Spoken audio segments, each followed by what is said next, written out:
Jokowi pasti pilih capres yang bikin aman dan nyaman. Siapa dia? Ditulis oleh Heru Subagia di siwar.com. Sebelum kita lanjut, jangan lupa subscribe dan nyalakan loncengnya agar Anda menjadi yang pertama mendapatkan informasi dari jurnal terupdate. Tokoh nasional yang namanya sedang ngehit saat ini adalah Jokowi. Menjadi magnet utama peta kekuatan dan juga pengaruhnya di belantika politik nasional. Sangat wajar jika Jokowi dikejar-kejar secara fisik atau ucapannya oleh media dan juga elit politik lainnya. Apakah Jokowi menjadi politisi yang jujur dan polos untuk saat ini? Sulit ditebak bagaimana situasi batin dan juga proyeksi politik Jokowi untuk 5-10 tahun ke depannya. Bisa jadi Jokowi akan memilih menjadi negarawan atau mengambil resiko politik yang menantang dengan keikutsertaan terjun aktif di politik praktis. Jokowi hadir bukan lagi hadir sebagai sosok presiden atau mantan presiden, tapi menjadi politikus kawakan baru. Dengan terjunnya sebagai politisi pendatang baru, tentunya Jokowi akan banyak belajar dan beradaptasi secara cepat dan menyeluruh. Prediksi jika Jokowi memilih terjun di politik praktis semakin kuat. Dalam kontestasi dan konstelasi Pilpres 2024, Jokowi akan sangat terlihat dominan ikut cawe-cawe politik pencapresan dan juga ikut serta sebagai mentor atau dirjen terbentuknya sebuah koalisi partai politik. Presiden Jokowi sampai saat ini masih menyembunyikan motif politik sejatinya, selalu membuat gimmick politik, terus melakukan pembelaan bahwa selaku presiden, Joko Widodo kembali menegaskan bahwa aturan terkait koalisi partai politik dan bakal calon presiden wakil presiden merupakan kewenangan partai politik jika presiden tidak ikut campur, meski kerap dimintai restu oleh partai politik. Yang namanya Pilpres atau pemilihan presiden itu urusan partai atau gabungan partai. Jangan presiden itu diikut-ikutkan, tapi sering ketua partai itu dikit-dikit mengklaim sudah direstui presiden. Apa hubungannya? Saya kadang-kadang mikir, apa hubungannya? Nggak ada hubungannya. Tutur Presiden Jokowi saat menghadiri silaturahmi Ramadan Partai Amanat Nasional atau PAN di kantor DPP PAN Jakarta Minggu 2 April 2023 siang. Disinyalir dalam acara tersebut kegiatan dan juga peserta yang hadir diketahui dan direstui oleh Jokowi.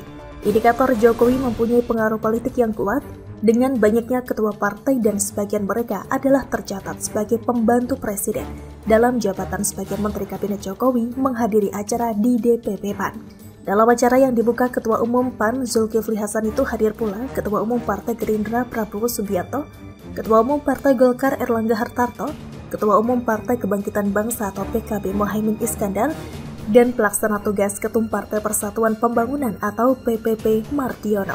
Sebelumnya elit politik ini tergabung dalam dua koalisi berbeda. Gerindra berkoalisi dengan PKB, sedangkan Golkar, PAN, dan PPP bersatu dalam Koalisi Indonesia Bersatu atau KIB. Jokowi terus berupaya untuk eksis sebagai pemimpin yang flamboyan dengan mempertahankan sejumlah patron politiknya hadir dan terus dipelihara. Pada dasarnya Jokowi sudah mempunyai arah dan strategi untuk menjadi bagian entitas politik nasional. Nampak Jokowi sangat santun dan tetap memelihara ratusan organ relawan berlabel relawan Jokowi. Jokowi sudah menjadi presiden 2 periode dan pada kenyataan tidak akan melepaskan begitu saja keberlangsungan karir politiknya menjadi bagian tokoh politik nasional. Kekuatan Jokowi saat ini masih menjabat presiden dan organ relawan masih aktif. Kendali Jokowi di organ relawan sangat kuat dan dominan. Terlihat sekali jika Jokowi cawe-cawe penuh untuk membiayai dan merawat relawannya. Budiari, Ketua Umum Projo, salah satu contoh bagaimana menempatkan Ketua Projo di tempat terhebat dan basah, dijadikan Wakil Menteri sebagai hadiah politik Projo. Telah berjuang dan saat ini juga masih tegak lurus ke Jokowi. Masih banyak deretan ketua organ relawan mendapatkan bonus jabatan komisaris di berbagai BUMN. Intinya jabatan yang diberikan dianggap sebagai hadiah dan juga sebagai tempat bernaung bagi keberlangsungan pergerakan relawan. Mereka, para ketua relawan yang diangkat menjadi komisaris bertanggung jawab terhadap kehidupan keseharian relawan Jokowi. Saat ini juga Jokowi terus-menerus menjadikan organ relawan sebagai bagian kegiatan safari politiknya. Contoh bagaimana Jokowi berdialog dan berkomunikasi dengan relawannya menjadi bagian kerja-kerja politik. Joko Widodo atau Jokowi mengajak para relawannya untuk memilih sosok calon presiden atau capres yang tidak akan hanya duduk di istana saja. Pertanyaannya ini Jokowi sampaikan saat beri sambutan di hadapan kelompok relawan arus bawah Jokowi atau ABC. Jokowi menunjukkan ciri calon orang yang akan duduk menjadi pemimpin nasional. Capres 2024 jangan enak-enakan duduk di istana. Enak banget itu. AC-nya dingin, kursinya empuk, makanan banyak, enak. Bukan itu karena masalah yang kita hadapi. Sangat banyak sekali. Ujar Jokowi di Bogor, Jawa Barat pada Sabtu 15 Juli 2023. Dalam politik pencapresan 2024, cawe-cawe Jokowi begitu kental. Keterlibatan yang sangat terlihat yakni ketika Jokowi ikut andil dalam membagi-bagi pengaruhnya ke para capres potensial. Jokowi lihai menjadi politisi ulung, berpihak politik dua kaki. Jokowi tidak menginginkan momen politik saat ini hilang atau lepas begitu saja. Jokowi masih punya harapan besar tampil dan menceburkan diri di banyak di politik. Cara paling praktis adalah melibatkan anak dan saudara menjadi bagian patron politik ring pertama. Benteng dan juga organ penyerang paling terpercaya dan efektif adalah keluarga sendiri. Karena Jokowi belum siap menyiapkan infrastruktur politik untuk menopang dan menjadi bulldozer politik, Jokowi menitikan anak dan menantunya di Pilpres 2024. Bagi Jokowi, pilihan politik yang sangat realistis adalah mengamankan dan memperjuangkan anak dan menantunya kelak menjadi politis hebat. Jokowi akan pelan namun pasti meninggalkan PDIP dan pengaruh Megawati Soekarnoputri. Jokowi akan mencari patron politik baru yang lebih menjanjikan dan bisa diajak kerja politik. Dalam Pilpres 2024, barang tentu menjadi bagian prioritas tugas dan strategi politik Jokowi dijalankan untuk mengamankan dan membuat jalan peta politik baru bagi dirinya dan anak serta menantunya. Wajar saja jika sikap dukungan pencapresan masih pelin-pelan. Jokowi mendukung Prabowo Subianto dengan menyodorkan anak dan menantunya diasuh oleh Prabowo Subianto dan Gerindra. Sementara Jokowi yang sedang menjabat presiden, di akhir masa jabatannya harus terus menjaga loyalitas dan kepatuhan ke PDIP dan Megawati Soekarnoputri selaku partai pengusung utama 2 kali Pilpres.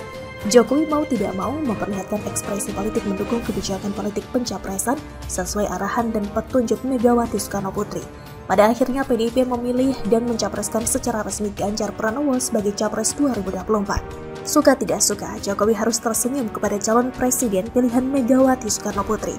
Jokowi tahu betul jika dukungannya ke Ganjar Pranowo hanya setengah hati karena dihitung dari sudut kepentingan politik. Dukung ke Ganjar Pranowo akan mengembalikan pengaruh dan kekuasaan politik kembali lagi ke PDIP. Jokowi harus tunduk dan membungkuk dalam saat bertemu dengan Megawati. Jokowi kembali semakin menjadi bawahan Ketua Umum PDIP pasca lengsernya kekuasaan sebagai presiden. Jokowi sudah tidak ada nilai tawar signifikan dan Jokowi hanya menjadi bagian faksi kecil di tubuh PDIP yang sudah sesak dengan faksi para politisi senior.